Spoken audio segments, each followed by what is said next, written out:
মামা ইফতারের পরে আমার সাথে নমাজে যাই, নমাজের পরে যখন পানি ডেলিভারি যান আমার বলছেন যে আমি পানি ডেলিভারি যাই, আর তখন পানি ডেলিভারি যাওয়ার পর কিছুক্ষণ পরে একটা বিশাল বড় একটা আওয়াজ হয়।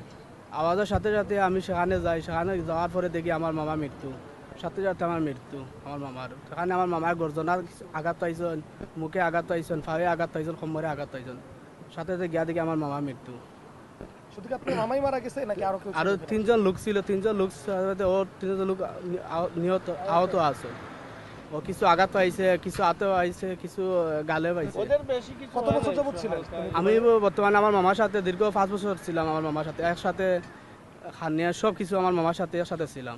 আপনার মামা কত বছর যাবত ছিলেন? আমার মামা তো 27 বছর ছিলেন, 27 বছর ছিলেন। আমার জন্মের আগে আমার মামা দুবাইতে ছিলেন। 27 বছর। হ্যাঁ, আমাদের 27 বছর। আমার জন্মের আগে ছিল আমার মামা আমার দুবাইতে। তারপরে আমি আমার দুবাইতে যাওয়ার আমার 5 বছর হয়েছে। 5 বছর আমার মামার সাথে ছিলাম, খানা খানা টানা সব কিছু আমার মামার সাথে ছিলাম, এর সাথে ছিলাম। ওরা একসাথে একই রুমে থাকতো। আপনি কি মূলত খবরটা আপনার তার পরিবারের হ্যাঁ, প্রথম পাইছে, প্রথমে একটা ফোন আইছে, ফোন আসার পরে বলছে একটা ফোন আইছে, কইছে একটা গাড়ি বাস হয়েছে। তখন গাড়ি বাস হয়েছে, তখন সাথে সাথে খবর পাইছে যে আমার মামার গাড়ি বাস হয়েছে। সাথে সাথে গেছি এখানে শাহবাদে, ইয়া দেখি আমার মামা মাটিতে শুয়া। তখন আমি ধরতেছিলাম, তখন পুলিশে আমার ধরতে দেয় না, কইছে আমার মামার কি হয়েছে। তখন আমার মামা দেখি শুয়া, তখন আমার মামার হাতে পাইছে আঘাত, গালে পাইছে, মুখে পাইছে, গর্জনা তো হয়েছে, হয়তো জায়গাত মারা গেছেন আমার মামা। পরিবার থেকে তখন আপনি জানাইছেন?